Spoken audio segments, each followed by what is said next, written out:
Oke, tadi kan storytelling versus artistik ya, sinema. Artistik. Nah sekarang kalau pemilihan pemeran itu Ya itu paling susah sih itu karena kompleks milih milih ketika kita apalagi nulis sendiri picky banget gitu loh gitu picky banget gitu artinya ya selalu ada dua pilihan kalau kalau kita berbicara industri ini yang pertama value selling point udah pasti gitu yang kedua kapasitas gitu kapasitasi talent ini apakah dia bisa memerankan ini jadi dua syarat itu yang terpenuhi gitu itu pasti filmnya bagus tapi kalau ada salah satu yang dikorbankan ya harus punya formulasi sendiri untuk menutupi itu jadi dua gitu apalagi kalau nulis sendiri ya, mungkin pada saat nulis udah bayangin ya, ini ya cocoknya ini siapa cocoknya yang langsung kan gitu kadang kita di tengah nulis aja ini cocoknya aku menempatkannya misalkan Nirina gitu ya malah udah kadang ketemu Nirina walaupun nanti nyari lagi iya, tapi patokannya itu inspirasinya dan kadang meneruskan ceritanya sudah sudah ke sana sudah ke sudah pemain membayangkan karakternya kan. gitu Berarti treatmentnya akan beda kalau ceritanya udah ada. ceritanya udah ada akan beda gitu jadi ya kalau aku selama ini punya penulis ketika jadi tulisan terus ketika jadi film ini punyanya sutradara karena medianya udah beda gitu walaupun sama-sama skenario film gitu tapi ini ada alih wahana ke film bentuk audiovisual berarti ini miliknya si sutradara cerita milik semuanya kan ada tiga segitiga produser penulis sama director di situ nah ini yang nggak boleh dilanggar aku tetap menghargai segitiga ini rule-rulenya seperti apa gitu kalau ada mau perubahan pola besar terhadap plot atau structure ya itu harus selesai di penulisan makanya sutradara nggak boleh lepas dari si penulis gitu waktu nulis sutradara harus involve harus membantu penulis gitu nah ketika aku kesulitan di lapangan aku juga telepon penulisnya gitu jadi itu nggak bisa lepas gitu tapi untuk bentuk audiovisual, treatment artistik segala macam itu miliknya director. Gitu. Biasanya kalau lagi produksi syuting itu penulisnya ikut juga? Enggak. Tapi paling enggak tetap bisa kontak-kontakan kan? Kontak-kontakan gitu. Jadi kayak siapa Mbak Titin gitu kan, dia kan senior gitu. Kadang ada beberapa scene atau dialog yang aku susah untuk Visualisasinya ya? visualisasinya. Ini maksudnya gitu. gimana nih? Ada titik itu gitu. Jadi kalau secara keseluruhan kita tahu maksudnya gitu. Tapi kadang kita butuh detail maksudnya si penulis apa. Bukan kita nggak tahu, tapi buat kita ngembangin adegannya itu biar lebih bagus lagi. Gitu. Sayang ini bagus, tapi kalau kita nggak ngerti, aduh sayang banget ya gitu. Kalau ini cuman jadi aku mengakui kalau aku nggak nyampe misalkan gitu ada satu estetis yang aku nggak nyampe di situ apa yang dibikin si penulis itu karena dia lebih pinter gitu sederhananya kayak gitu aja terus akhirnya aku tanya gitu saya tanya gini emosionalnya gini akhirnya oh ya berarti aku akan ngembangin dari situ enaknya gitu Berarti komunikasi emang harus berjalan gitu bahkan kadang-kadang di editing pun butuh mereka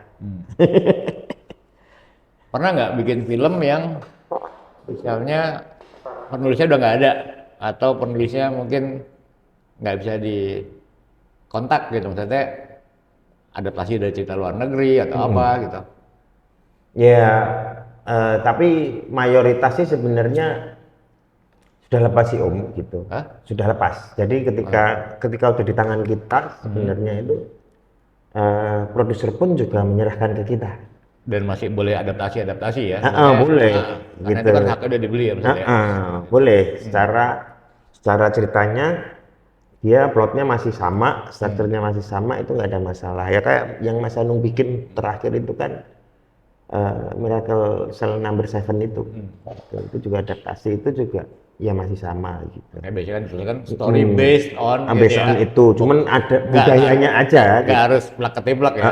Tapi story-nya nggak, story sama nama karakter itu Ah, harus sama. Nama oke. karakter karena itu kan jadi IP sendiri kan. Nah, Ah, nggak bisa ngerubah itu ah. gitu. Tapi detail-detail lain masih boleh ya. Detail-detail lain boleh karena Boleh kan kah? beda tuh Iya. Dan budayanya dan kita kadang kan sama Korea. dan kadang kan juga ada beberapa adaptasi yang kita baru tahu saat di lokasi kan. Oh ini nggak Kadang bisa gini itu. nih. Nah itu imajinasinya sutradara kan. Ah, Kontennya si sutradara itu sendiri. terus aku kan walaupun belum pernah terlibat bikin film langsung ya, tapi kan sempat bikin film pendek juga yang skalanya lebih kecil gitu. Terus ngelihat persiapan kalian di sini waktu itu jelimet ya, gitu ya. Itu termasuk cepat Om. Oh cepet ya? Termasuk cepat. Nah, Gitu. itu aja aku Karena udah mikir jelimet gitu kan, ya. sedetail itu ya maksudnya. Jadi aku tuh kalau dihitung itu gini Om. Jadi belajarnya kan ada dari Mas Hanung. Nah, Saya dulu ngefans sama Mas Rudi Jarwo. hmm, Terus belajar dari Mas Garin juga. Kebetulan pernah kolaborasi sama Mas Garin yang niat memang belajar, ada kesempatan ke sana gitu. Jadi eh di situ aku belajar nggak cuman masalah estetis atau artistik gitu, tapi masuk ke bagaimana menyikapi produksi. sistem Nah, produksinya, sistem produksinya SOP-nya. seperti apa. Nah, kalau aku nggak belajar sama Mas Garin gitu ya paling stres juga ngadepin yang kemarin itu gitu kayak update itu kan stres juga gitu di yang tadinya kita punya waktu sampai Oktober baru syuting akhirnya Agustus syuting 1 bulan buat mempersiapkan itu gitu. Sedangkan kemarin itu aku nulis intens itu 2 sampai 3 minggu itu bener-bener nggak keluar kamar ibarat kata.